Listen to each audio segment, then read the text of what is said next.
على بركة الله كده وفتوح بيبدأ. عاشور عاشور عاشور جابوه لما محمد عادل ما أقنعش أمين عمر، جابوا لهم محمد معروف وجابوا لهم فار عاشور. هو عاشور ده مش موقوف؟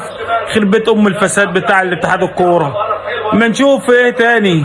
المهم أبنائنا بتلعب. فتوح حبيبنا كده أول مرة يلعب النهاردة، إن شاء الله كده ربنا يوفقه كده ويساعدهم، لأن الموضوع بقى كبير جدا. فإحنا هنشوف إيه اللي هيحصل. البنك الأهلي طبعا عشان اسمه اهلي الموضوع بيبقى برضه مرعب شويه، والزمالك وعلى البركه لما نشوفوا وابننا ايمن اشرف كده. ابنائنا بتلعب كده ومتالقين الحمد لله، زي القندوس امبارح ما جاب لسيراميكا الجول الثاني. فان شاء الله النهارده ايمن اشرف ربنا يكرمه كده ويجيب جول. ايه يا عم دونجا، ايه يا عم دونجا، بدور على الكره. صبغ شعره وبتاع وشكله صارف ومكلف والله. الكره دي لو في صبحي كانت زمانها داخل. صبحي بيطلع كتير، انما عواد يعني بيبقى ثابت شويه على خط المرمى. بس عواد يعني وفتوح لعبوهم يعني النهارده. قال لك بقى ما بدهاش بقى، لازم نفوز بقى في الدوري الاحسن، ده كارثه. كنا سامعين كده ان في محمود علاء كده مش هيلعب في لجنه تاديب. ما عندهمش الناس، ما عندهمش لعيبه يا جماعه يلعبوا ايه؟ محمود علاء بعد ما شد كده مع مدحت عبادي وعب واحد يوقفه وغرامات لعب يعني اهو. ما عندهمش، ما عندكوش زي الاهلي كده مبدا. ايوه والله البنك بيلعب كوره 10/10. سما فيصل نجم منتخبنا الاولمبي، رمي التماس على حدود ال 18. اما نشوف ايه الوضع. مرتد، يلا يلا يلا يا عم. لا لا لا لا لا لا، ايه ده اللي انت عملته ده؟ ما هوش عاوز يجيب جول يا جماعه. انفراد بيبصال بتوع الزمالك، حتى واقف في التسلل مش عاوز يتحرك. الله جول. باكورد رهيب. بس ايه الانفراد ده؟ الراجل الافريقي ده حد يحلق له شعره. والله يا عم فيصل انت 10/10 على الصدر كده بس في حاجه غريبه جدا، الولا كان انفراد ولا بصاه، كانوا 3-2. يلا يا عم مصطفى كورنر. مش كده محمود علاء كل شويه ياخد انذار؟ انا مش فاهم في ايه يا عم. ما تهدى كده يا عم محمود، انت بلطجي يعني في الدوري ولا ايه؟ كنت تجيلنا هنا واحنا نروق. بابا باسيليو هيعملها النهارده شكله ولا ايه؟ انا شايف كده اللي فيه اخطاء كتيره كده في الدفاع كده. كان فيه كره لزيزو وجاب جوار العارضه، والكره الثانيه جاباكسي مسكها. اما نشوف دونجا متعصب. مالك يا دونجا؟ فاول على حدود ال 18 اهي. يلا يا رب، يلا احتمال ما تجيش ان شاء الله. ضربه حره للزمالك. زيزو بيلعبها كده، بيمرن ابو جبل، بيلعبها له كده بيقول له اتمرن كده، انت فاكرنا ولا ايه ولا نسينا؟ بس انا شايف كده البنك الاهلي واقف يعني على رجله كويس يعني. ماتش كده دخل بقى تعاوني قوي قوي، وسايبين ماتش الهلال عشان نتفرج على الماتش الزمالك. وبرضه هنتكلم بقى في النتائج. عندنا المصري النهارده فاز 3-1 على الداخليه في برج العرب، ده حاجه كويسه. المصري على فكره فريق جامد جدا. بكره الاهلي ان شاء الله الساعه 7، وهنتكلم على بعد الماتش ان شاء الله بتاع الزمالك. هنتكلم على مباراه النادي الاهلي بكره وتجهيزاتنا مع اي حاجه بقى كده. نشوف كده يمكن الماتش ده يشتغل، مش عارف ايه. عموما اللي بيلعب باك النهارده يمين، عفوا شمال، عمر جابر مش فتوح، وده شيء غريب جدا. فتوح دخل في وسط الملعب. الراجل الاسوري ده شكله فاهم. شكلك فاهم يا مصر. مهزله بتحصل. الراجل ما يسيب تحت الفرصه. كان 2-1. 2-1 ده بيوقف الهجمه عشان ركله جزاء، عشان فاول. انا فكرتها ركله جزاء جديده. انا جديده. كرة ردت له وكان 2-1، لان واحد على الارض والكرة هتبقى جول. ممكن الراجل يلعبها تاني. محمد معروف اخترع قانون بمزاجه، قال لك وقف الهجمه بسرعه عشان الزمالك ما يجيش في جول. جديده جديده جديده. طبعا لعيبه البنك الاهلي بتعترض، بس انتوا مين؟ انتوا فيكوا الاهلي. طالما فيكوا اسم الاهلي يبقى انتوا هتتظبطوا. طب ما يسيب تحت فرصه لو ما تمتش. هي الوقت ايه ده ركله جزاء. هو حسب ركله جزاء؟ لا هو حسبها ركله جزاء وبعد كده طلعها بره فاول. امين امان يا رب، امان امان امان. حسبها ركله جزاء وطبعا عاشور على الحدود حسبها له، قال له لا اطلع بره، هي بره الحدود. ده الجديد. وترفع كده حده، ايوه ارفعوا كده حده المباراه رفتونا والله عايزين نتفرج على المباراه. كان في الوقت هجمه لفيصل وضاعت، بس انا شايفها معروف ركله جزاء. طبعا عاشور ولا هيبين اي حاجه. انفراد، شايف محمود علاء قاعد يشد ويزق وكان بيعمل حاجات وحشه كده. المهم اتردت برضه انفراد لسيف الجزيري، وبس هو شاطها كده على السريع للاسف. بس انا شايف ان الزمالك فيه فجوه ما بين الدفاع وما بين خط الوسط، ودي كارثه. المهم ركنيه للزمالك الوقت، ومعروف قاعد يطبطب خاطرهم بوشه اللي بين قوسين ده، قاعد يضحك مش عارف ليه.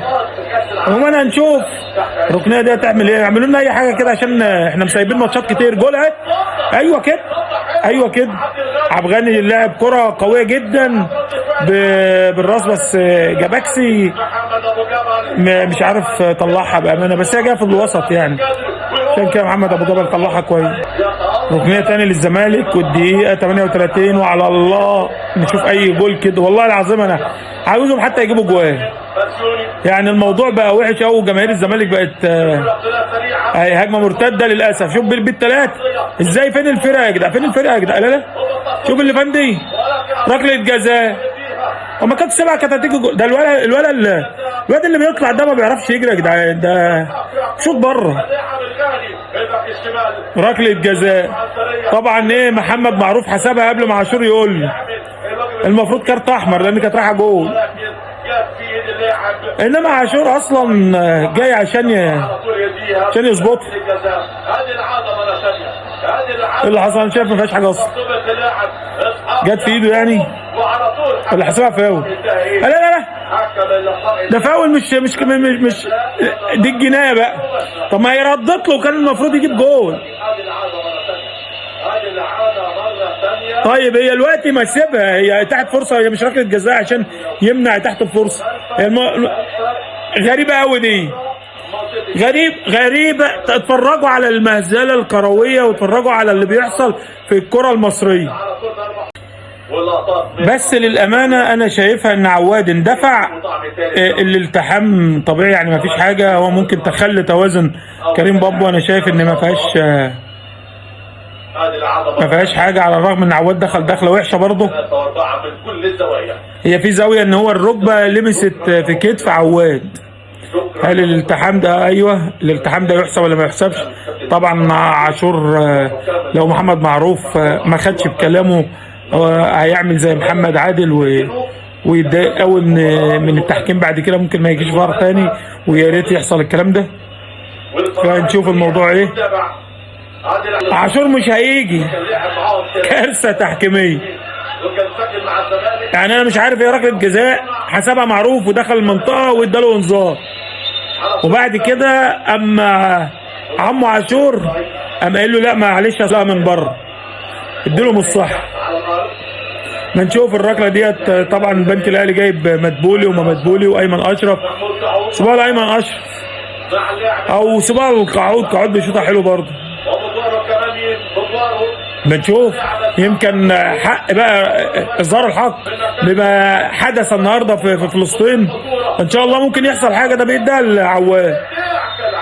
مفيش فايده. وابو جبل بيشيل، هو زيزو اللي يقدر يخلص له، زيزو بس شوطه. واحسن لاعب في الزمالك هو اللي خلص 1-1 في الدقيقه 54، هدف الاروع. طبعا ركنها فوق في الثمانينات، كره قويه جدا في المقص ببطن القدم بصبع رجله الكبير، مركونه صح، تعادل. للاسف تروح هجمه مرتده واسامه فيصل يضيع هدف لو ركن شويه، لانه شاطها على طول والمدافع بيقعد. المهم في ضربه ركنيه دلوقتي، ما نشوفها تصفر عن ايه، لان برضه دفاع الزمالك كارثه. مدبولي رفعها، شايفين في نقص في الدفاع للاسف لنادي الزمالك. جول في اخر دقيقه من ابراهيم نضاي ومطالبه بركله جزاء. زيزو طبعا هيبدا بقى يقع بقى، ومش عارف هو الراجل لعبها باليد يعني، وقعت ايه. شوف بقى اللي هيحصل بقى في الايام الجايه. ده الشوط الثاني هيبقى شوط ما شاء الله. هنشوف بقى التحكيم النهارده والشتيمه واللي هيحصل. ركله ركنيه في الدقيقه 55، فاما نشوف ايه اللي هيحصل. المهم هي تقريبا اخر هجمه والحكم هيزمر، يعني مش هيصفر، هيزمر الا اذا كان في هجمه مرتده. هو اصلا من بدايه الشوط واحنا بنقول ان في كارثه ما بين الدفاع، حتى في الركنيه ما فيش تغطيه مظبوطه في وسط الملعب. طبعا حصلت الشوط الاول لجماهير نادي الزمالك، انا مش فرحان، انا سعيد، انا سعيد مش فرحان. هدف لبامبو، وبامبو تسبب في طرد وعجز دفاعي من الزمالك، وسوريو مش موجود، هيروحوا يعترضوا بقى عليه بقى، وانتوا عارفين بقى قله الادب، وشيكابالا بقى الوقت عاوز يخش في الليله، فهو مش هيخش في الليله الا ايه في اخر الماتش، بيشد اللعيبه بعيد عن الحكم. بس انا متاكد ان شيكابالا هيشتم محمد معروف في اخر الماتش، هو متعود اخر الماتش مش ما بين الشوطين. يلا بقى ما نشوف الشوط الثاني واشوفكم على خير في الاستراحه. والدقيقه دلوقتي 81 بنلعب في الدقيقه 82. ما حصلتش الشوط الثاني. الزمالك بعد ما تعادل ما فيش الا هجمه للمسلوسي، شوطه قويه جدا يمكن من 30 يارده، تخبط تتعاطف مع ابو جبل وتخبط في القائم الايسر لابو جبل، وهجمه لقاعود برضه ينقذها محمد صبحي. وغير كده ما فيش طرد. البنك الاهلي، يعني البنك الاهلي دلوقتي بيلعب 10 والزمالك بيلعب 10، بس انا شايف ان التفاعل قل قوي للزمالك بعد التعادل، وخصوصا كمان انا شفت اسوريو اللي هو نزل رؤى وطلع دونجا، كان دونجا حتى بيستخلص وسط الملعب، رؤى ما هواش بقوه دونجا. غير كده كمان هبط الفرقه كمان بشيكابالا، لسه ما ظهرش لغايه دلوقتي من ساعه ما نزل. فانا مانيش عارف شيكابالا ايه العون اللي هو مطلوب منه، ان كان جماهير الزمالك فاهم حاجه احنا مش فاهمينها، او اسوريو. عموما دقيقه الوقت 82 وتغييرين البنك الاهلي، والماتش هدي قوي. الشوط الثاني غير الشوط الاول، الشوط الاول كان في حماس قوي جدا، كان في احداث كتيره. بامبو اللي جاب الجول طالع، وجول لشيكابالا في الدقيقه 89 من وضع الثبات، والله جول جامد. لهم حق جماهير الزمالك برضه اللي يتكلموا على شيكابالا، بس للاسف ابو جبل سهل ان هو يجيبها، مش عارف ايه اللي عمل ده، بس هو جول حلو. كرة من على بعد شاطها جول، واول فوز للزمالك في الدوري بعد في اللقاء الثالث بعد تعادلين مع بيراميدز والمقاولين. هدف قوي جدا لشيكابالا في الدقيقه 89. يعتبر كده ان الزمالك انجز، ومش عارف ايه الكرة الوحيده اللي لعبها شيكابالا اصلا. كرة هدف قوي جدا على يمين، ما طلعش جابكسي ولا طلع ابو جبل، ده طلع ابو ظل، بس كرة قوية جدا وهدف رائع لشيكابالا في الدقيقة 89. بدأوا يشتغلوا في البلاس 90 ولا ايه؟